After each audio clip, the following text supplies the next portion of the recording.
नमस्कार, आप सभी का मेरे चैनल पर फिर से स्वागत है। आज हम व्याकरण विभाग में वाक्य शुद्धिकरण पढ़ना प्रारंभ करेंगे, जो कि आपको एचएससी बोर्ड परीक्षा में 2 अंक के लिए पूछे जाते हैं। अशुद्ध वाक्यों को किस प्रकार से शुद्ध करके लिखना है, इसकी हम संपूर्ण जानकारी प्राप्त करेंगे। चलिए तो हम अपने वीडियो की तरफ बढ़ते हैं और अशुद्ध वाक्यों को किस प्रकार से शुद्ध करके लिखा जाता है, इसकी संपूर्ण जानकारी प्राप्त करेंगे। चलिए पढ़ना प्रारंभ शब्दों से वाक्यों की रचना होती है, तो ये बहुत ज़रूरी हो जाता है कि जब हम वाक्य लिखते हैं तो उस वाक्य में कोई अशुद्धियाँ ना हो, ना ही लिखने में और ना ही बोलने में, क्योंकि वाक्य में लिंग, वचन, कारक तथा मानक वर्तनियाँ की गलती सही करने हेतु हमें परीक्षा में प्रश्न पूछे जाते हैं। वाक्य में गलतियां ढूंढकर उन्हें सही करते समय इस बात का हमें ज़रूर ध्यान रखना चाहिए कि अन्य गलतियां न करते हुए शुद्ध वाक्य ही हमें लिखना चाहिए, क्योंकि आपको पता होगा कि विराम चिन्हों का भी हमें उचित प्रयोग करना चाहिए, क्योंकि विराम चिन्हों से भी कभी कभी वाक्य गलत हो जाते हैं। वाक्य रचना में संज्ञा, सर्वनाम, विशेषण, क्रिया, अव्यय से संबंधित तथा अन्य प्रकार की अशुद्धियां हो सकती है और इन्हीं को बच्चों प्रश्न बोर्ड परीक्षा में आधार बनाकर पूछे जाते हैं। तो चलिए हम एक एक स्लाइड देखना प्रारंभ करते हैं और वाक्य शुद्धिकरण समझना प्रारंभ करते हैं। अब हम ये देखते हैं कि वाक्य शुद्धिकरण किन आधार पर होता है। लिंग एवं वचन संबंधित अशुद्धियाँ होती हैं, जिसे हमें शुद्ध करके लिखना है। कारक संबंधी अशुद्धियाँ होती है, इसे हमें शुद्ध करके लिखना है। सर्वनाम संबंधी अशुद्धियाँ होती है, इसे भी हमें शुद्ध करके लिखना होता है।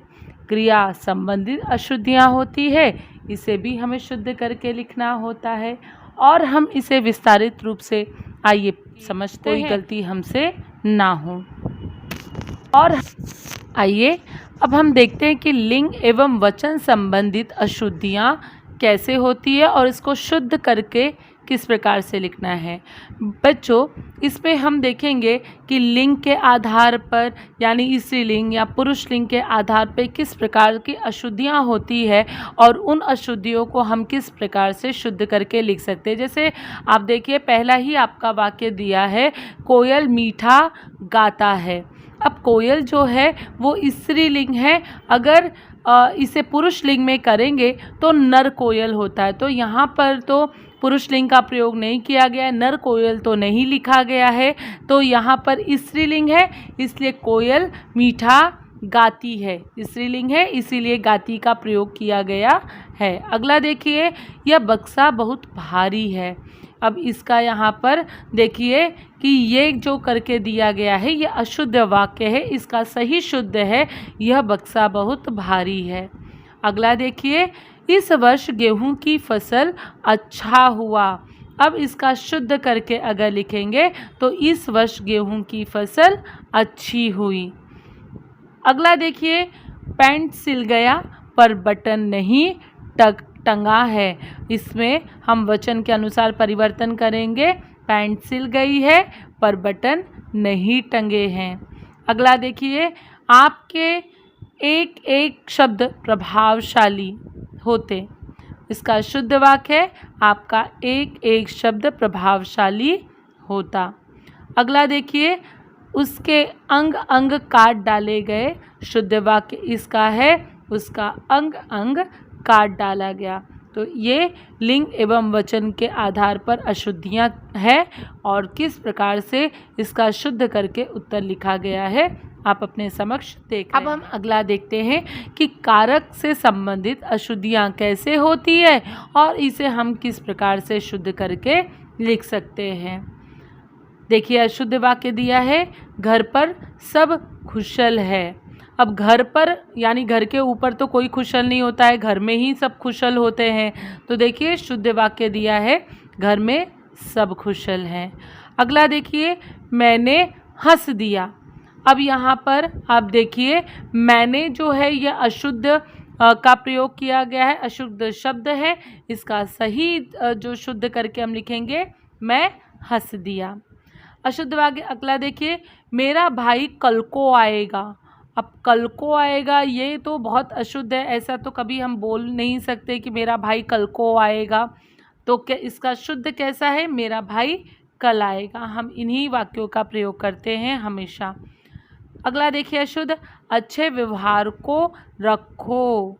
यह शुद्ध वाक्य है, इसका सही शुद्ध आएगा अच्छा व्यवहार रखो।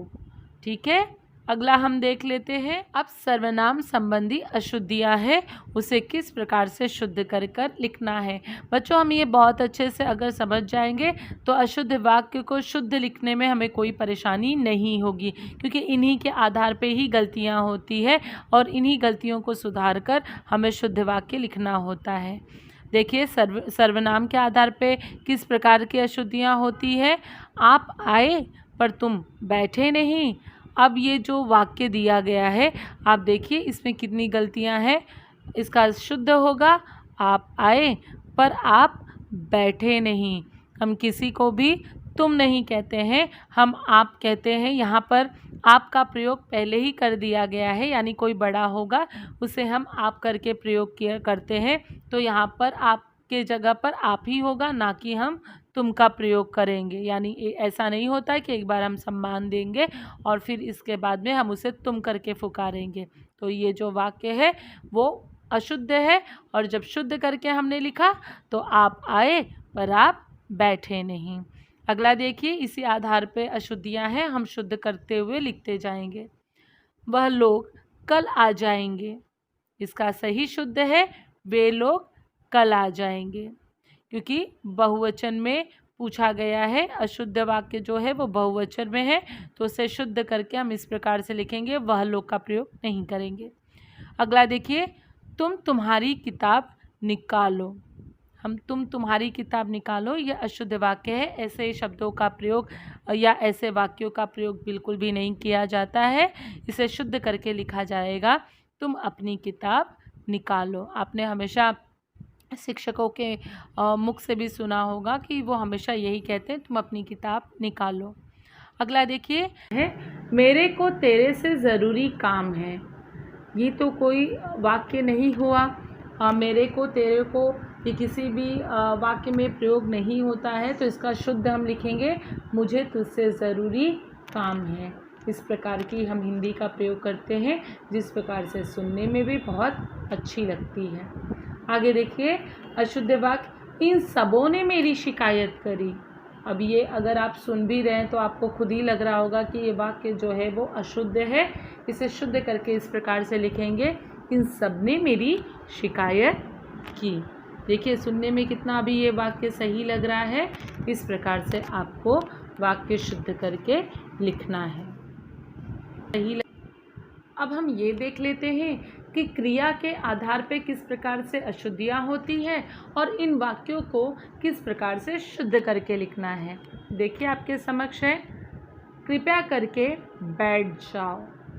अब इसे शुद्ध करके आपको लिखना है, कृपया बैठ जाइए।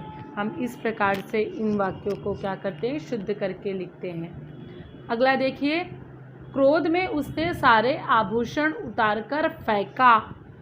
अब आभूषण अगर आप देखेंगे क्रिया हो रही है तो आभूषण जो है वो एक दो तो नहीं होंगे, काफ़ी आभूषण होंगे, तो उसको जो है बहुवचन में प्रयोग किया गया है। तो ये क्रिया जो है बहुवचन में है। तो देखिए शुद्ध किस प्रकार से लिखेंगे, क्रोध में उसने सारे आभूषण उतार फेंके। अगला देखिए अशुद्ध, तुमने यह क्या करा। यह शुद्ध वाक्य है, इसे शुद्ध करके लिखेंगे, तुमने यह क्या किया। अगला देखिए, यहाँ एक औरत और एक आदमी बैठा था। अब यहाँ एक आदमी एक औरत की बातें करी तो दोनों मिला के दो हुए, तो बहुवचन हुए। देखिए इसका शुद्ध, यहाँ एक औरत और एक आदमी बैठे थे। अगला देखिए, देश रक्षा के लिए हम सेना पर निर्भर करते हैं। इसका सही शुद्ध है, देश रक्षा के लिए हम सेना पर निर्भर है। निर्भर करते हैं नहीं आएगा, निर्भर है, ये शुद्ध वाक्य है। अब मैंने आपके पाठ्य पुस्तक में से ये वाक्य लिए हैं जो कि वाक्य अशुद्ध है, और अब हमें इसे शुद्ध करके लिखना है, जो आपको बोर्ड परीक्षा में भी इसमें से पूछे जा सकते हैं। अब देखिए, अतिथि आए हैं, घर में सामान नहीं है। अब आपको लगेगा इसमें गलती कहाँ है, ये तो सही है, लेकिन आपको यहाँ पर सही करके लिखना है। अतिथि आए हैं, यहाँ पर बिंदी वाले हैं का प्रयोग करना है। जब मैं काल परिवर्तन पढ़ा रही थी और जो मैंने पीपीटी वीडियो अपलोड किया है, तो वहाँ पर आप देख लीजिए, मैंने वहाँ पर बताया है कि जब वाक्य बहुवचन में हो तो वहाँ वर्तमान काल में जब वाक्य बहुवचन में हो तो वहाँ पर बिंदी वाले हैं का प्रयोग करना है। तो यहाँ अतिथि जो है वो 1-2 अतिथि नहीं है, यहाँ पर अतिथि है तो 2 हो सकते हैं, 3 हो सकते हैं, 4 हो सकते हैं, इसीलिए बिंदी वाले हैं का प्रयोग हम यहाँ पर करेंगे, क्योंकि अतिथि जो है वो बहुवचन है। तो अतिथि आए हैं, घर में सामान नहीं, इस प्रकार से शुद्ध करके लिखा गया है। अगला देखिए, परंतु अज्ञान भी अपराध है।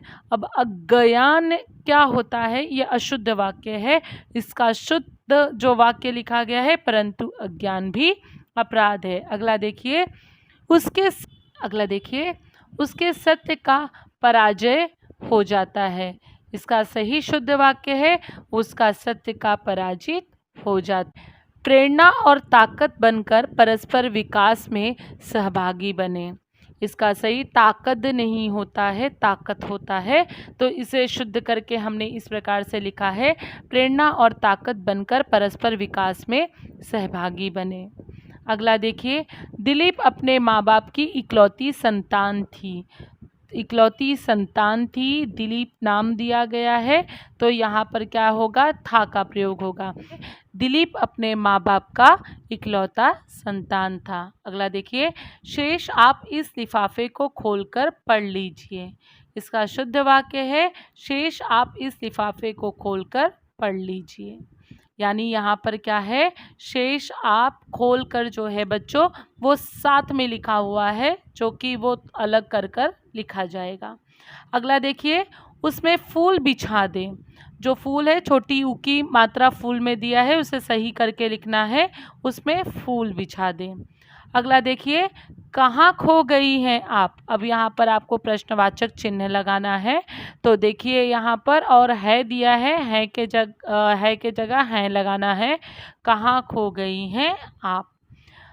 अगला देखिए, एक मैं सफल सूत्र संचालन के रूप में प्रसिद्ध हो गया। ये अशुद्ध वाक्य दिया है, इसको शुद्ध करके हम, क्योंकि पहले मैं का प्रयोग होता है, सर्वनाम का प्रयोग किया जाएगा। तो देखिए, मैं एक सफल सूत्र संचालक के रूप में प्रसिद्ध हो गया।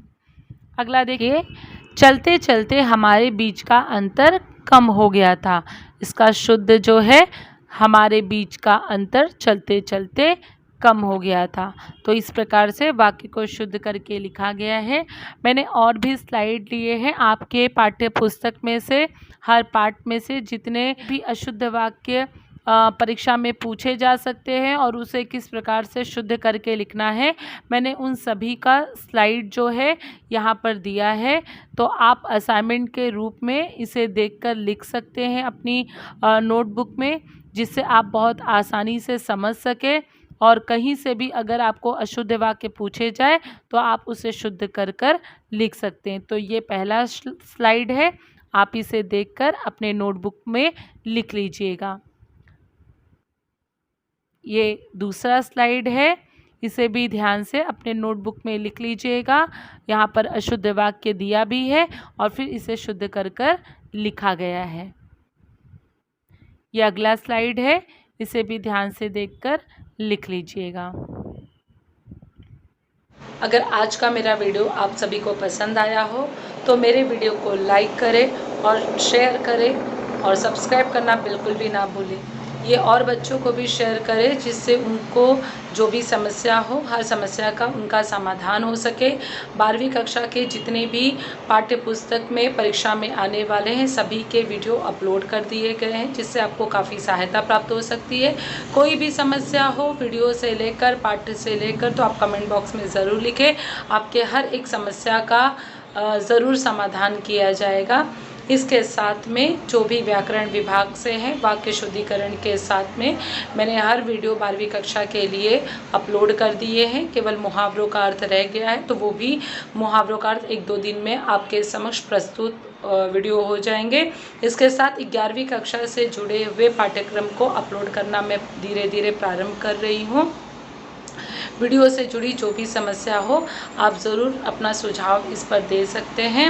इसके साथ में बेल आइकॉन नोटिफिकेशन को भी ज़रूर प्रेस करें ताकि जब भी वीडियो अपलोड करूं तो आप सभी बच्चों के पास में मेरा वीडियो पहुंच जाए, जिससे आपको ज़्यादा से ज़्यादा सहायता प्राप्त हो सके और पढ़ने में भी आपको काफ़ी सहायता मिल सके। मैं डॉक्टर निशा मिश्रा आप सभी से अलविदा लेती हूँ। फिर आपसे मिलती हूँ अपने नए वीडियो में। तब तक जय भारत, जय हिंद, स्वस्थ रहें, मस्त रहें।